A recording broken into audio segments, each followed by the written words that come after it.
시간 강의 내용은요, 레인지 파인더 카메라라고 얘기할 수 있습니다. 우리말로 거리계 연동식 카메라죠.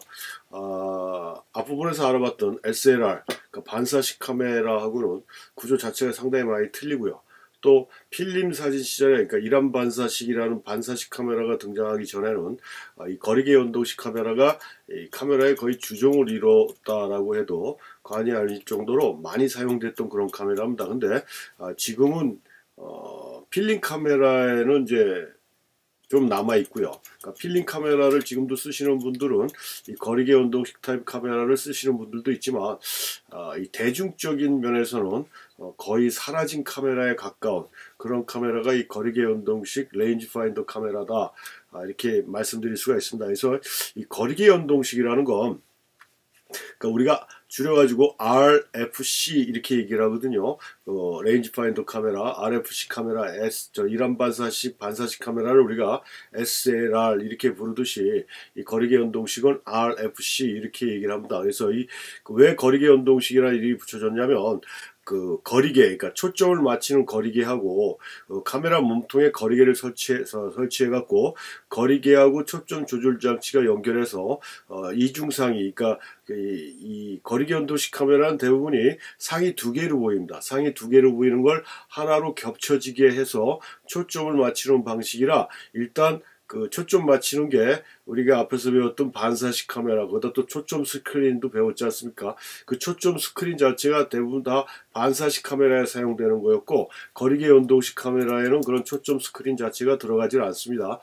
그래서 이 거리계 연동식은 상이 두 개로 보이는 걸 하나로 겹쳐지게 하면 이 초점을 신속하게, 그러니까 반사식 카메라에 비해서 초점을 신속하게 맞출 수가 있어서 셔터 버튼을 더 빨리 누를 수 있다는 그런 장점이 있어요. 그래서 과거에는 그 거리 스냅이라든가 이 보도 쪽 사진가들이 이 거리계 연동식 카메라를 많이 사용을 했죠. 그래서 지금 여기 백그라운드로 깔려있는 카메라가 라이카의 그 거리계 연동식 카메라인다. 지금도 이 라이카 거리계 연동식 카메라는 이 RFC 카메라의 아주 대표 주자고요. 지금도 굉장한 인기를 얻고 있는 카메라가 이 라이카 카메라입니다. 그래서 다시 말씀드리지만, 초점 맞추는 방식이 이렇게 이중상으로 보여요. 지금 이 인형의 머리 윗부분이 지금 두 개가 겹쳐서 보이지 않습니까? 그래서 요걸 갖다가 거리계를 돌려서 초점 조절 장치를 돌려갖고 상을 하나로 겹쳐지게 해서 촬영을 하게 되는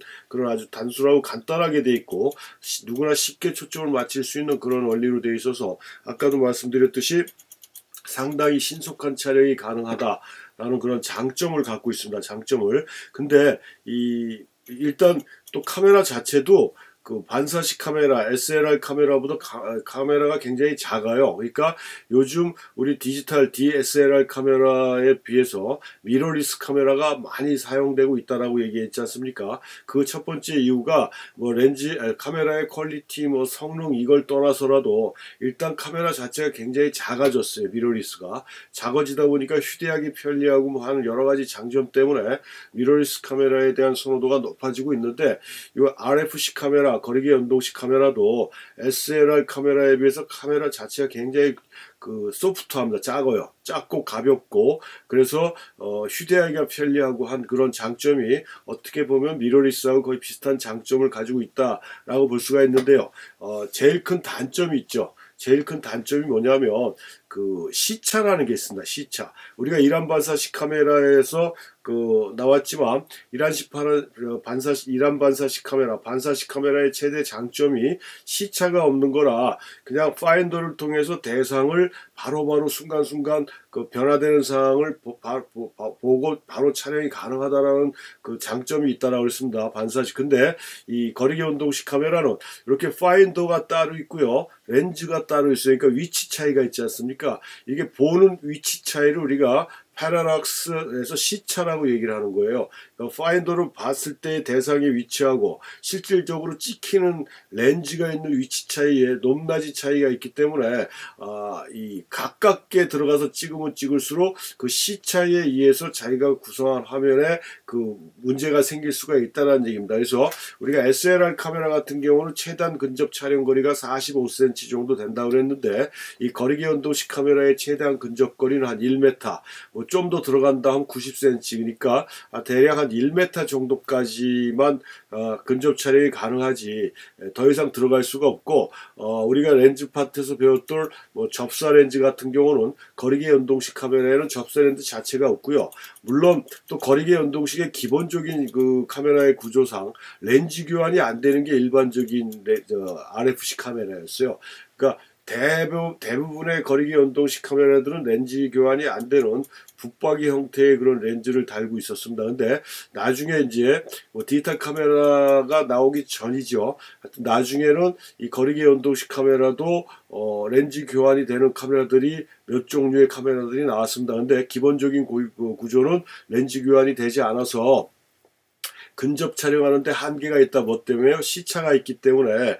그래서 지금 여기 그림으로 나와 있듯이 보는 화면은 이렇게 보이지만 실제로 찍히는 화면은 좀 낮아진 위치로 또 오른쪽으로 좀 빠진 상태에서 사진이 찍힌다는 얘기예요. 근데 이런 현상이 가까이 가면 갈수록 이런 현상이 심해진다. 이게 거리계 연동식이 갖고 있는 가장 큰 단점 중에 하나입니다. 단점.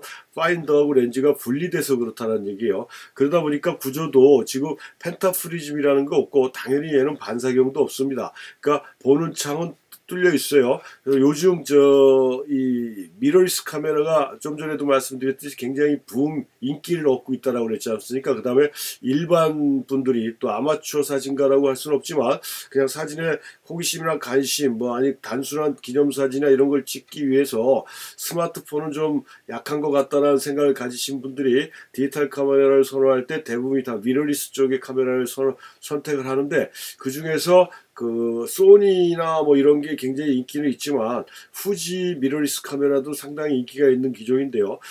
제가 이렇게 수강생들 카메라 갖고 오는 걸 보면서 느낀 거지만 이 소니 미러리스 카메라는 그 거리계 연동식 스타일로, 그러니까 필름 카메라 스타일로 카메라 자체를 만드는데 특히 이 거리계 연동식 스타일의 미러리스 카메라를 많이 만들고 있다는 걸 좀 느꼈어요. 그래서 하여튼 거리계 연동식은 실질적으로 필름 사진에서 지금도 간혹 사용이 되고 있고, 좀 전에도 말씀드렸듯이 라이카 같은 데서는 지금도 엄청난 명성을 얻고 있는 게 이 거리계 연동식 카메라지만 대중적인 면에서는 많이 사라진 듯한 그런 인상을 받고 있는 게 거리계 연동식이다. 그래서 다 가볍고 초점 맞추기가 쉽고, 그 다음에 다른 시간에 말씀드렸는지 그 노파인더, 월리엄 크라인이 라이카 카메라 가지고 그 뉴욕을 찍으면서 노파인더 기법을 사용했다라고 그랬어요. 그러니까 파인더를 들여다보지 않고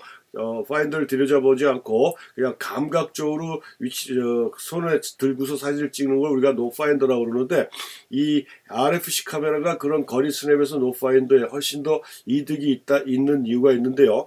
이 RFC 카메라는 대다수의 카메라가 거의 90% 이상의 카메라가 렌즈 셔터를 채택하고 있습니다.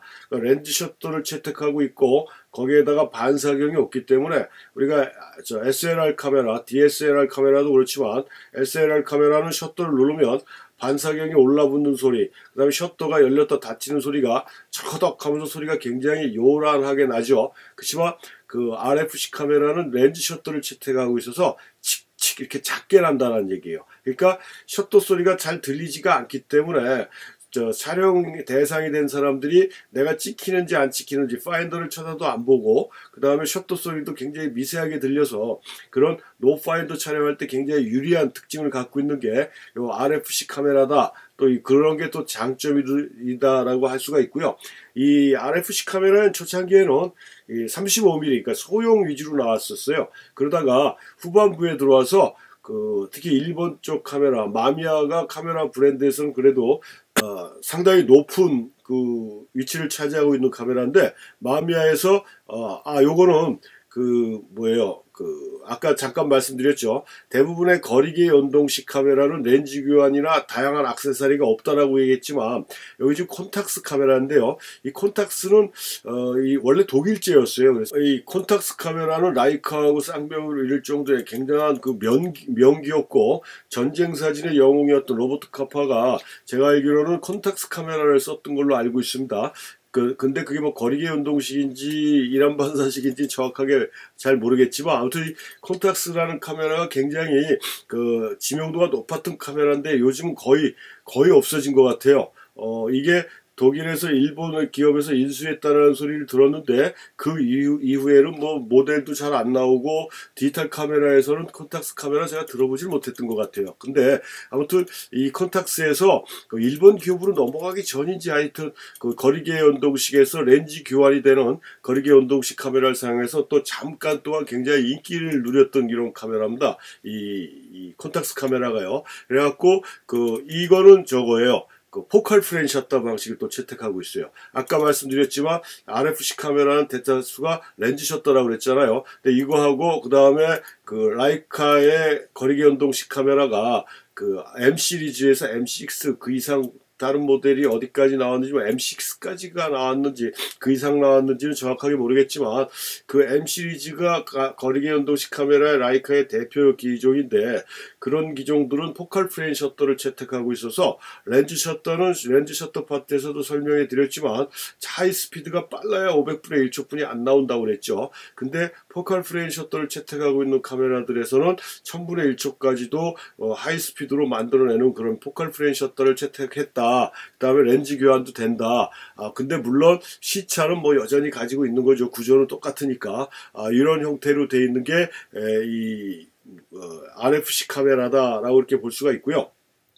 그 다음에 아까 먼저 말씀드리려다가 말았던 이 중형 카메라. 그러니까 마미야라는 카메라에서 이 거리계 연동식 형태의 구조인 중형 카메라를 만들어서 이것도 상당히 인기가 있었습니다. 마미야 6도 있었고요. 마미야 7 이건 67일 겁니다. 마미야 6는 정방향 66인 걸로 알고 있는데 요런 형태의 중형, 그 다음에 그 중형 포맷인데 중형 포맷 카메라들은 반사식 카메라 때도 제가 잠깐 보여드리고 설명해 드렸지만 이 구조에 따라서 카메라들이 굉장히 좀 큰 편이었어요. 645 빼고는. 근데 이거는 66, 67 사이즈임에도 불구하고 이 거리계 연동식 카메라의 구조적인 특성상 카메라 자체가 그렇게 무겁지도 않고 상당히 가볍고 폭이 넓지가 않아서 촬영하고 갖고 다니는데 그렇게 부담이 없던 그런 카메라가 이 중형 카메라 거리계 연동식 스타일의 카메라들이다. 그래서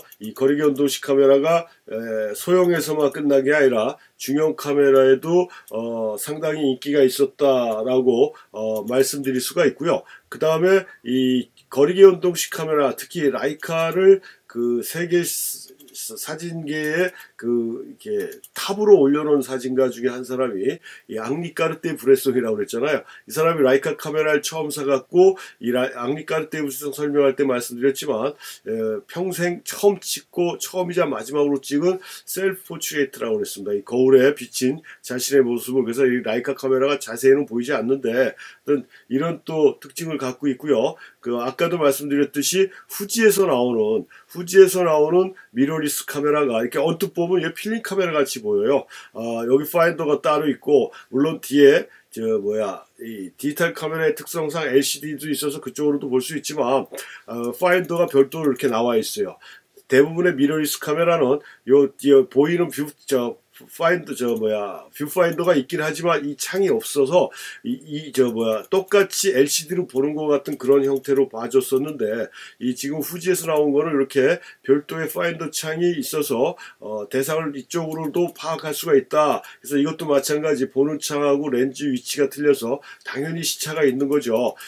그래서 하여튼 이런 구조로, 그러니까 거리계 연동식 스타일의 카메라 구조를 띄고 요즘 미러리스 카메라들이 나오고, 뭐 모든 분야에서도 요즘 다 영향을 받고 있지만 그 레트로 열풍이라고 그래서 복고 열풍이 굉장히 강하게 불고 있지 않습니까? 그래서 뭐 작년에는 제가 이렇게 그 해외 뉴스를 봤나 우리나라 뉴스에서 나왔는지 몰라도 그 LP판이, 그러니까 전축판이라고 했어요. 옛날 레코드판. 이 전축판 LP판이 그 다른 음원보다도 굉장히 많이 판매가 됐다라는 또 얘기를 들었고요. 또 이 사진 쪽에도 필름 카메라나 또 일회용 그 필름 사진을 굉장히 많이들 찍고 있어요. 옛날보다. 그리고 종류도 상당히 많이 나왔습니다. 디지털 카메라가 나오기 전에 필름 사진 시절에도 일회용 카메라는 특별한 메이커에서만 나왔는데, 지금은 다양한 종류로 뭐 흑백 필름을 사용하는 일회용 카메라부터 수중 일회용 카메라까지 아주 다양한 종류의 일회용 필름 카메라들이 등장했다라는 게, 그런데 복고 열풍의 그런 힘이다라고 생각을 하는데, 요즘 카메라들도요, 과거 필름 카메라의 구조나 형식을 딴 그런 형태의 디지털 카메라들이 나오고 있다는 게 또 하나의 뭐 새로운 특징이다라고 이렇게 볼 수가 있습니다. 그래서 이 RFC 카메라는 SLR 카메라하고 같은 시절에 한 자리를 차지했던 그런 대표 구조를 갖고 있는 카메라의 형식이 RFC고, 시작할 때도 말씀드렸지만 SLR 카메라가 지금과 같은 형태를 띠기 전까지는 사진 소형 카메라의 그 대표적인 주자가 RFC 카메라였다. 그래서 다른 건 다 좋고 렌즈 셔터를 사용하기 때문에 하이 스피드를 못 낸다는 단점하고, 근데 포컬 프레임 셔터를 쓰는 RFC 카메라는 그런 단점은 없는 거죠. 거기에다가 시차라는 게 이 RFC 카메라가 SLR 카메라에 비해서 극복할 수 없는 제일 큰 단점이 시차가 있다는 점이다라는 거. 그래서 나중에라도 이런 RFC 형태의 구조를 갖고 있는 디지털 카메라라든가, 그러니까 미러리스요, 뭐 필름 사진으로 작업을 해보고 싶어서 선택을 할 때 RFC 카메라도 선택의 기준에서 제외시키지 말고 한번 써볼 만한 그런 카메라의 구조가 RFC 거리계 연동식 카메라다라고 말씀드리면서 이번 강의도 마치겠습니다.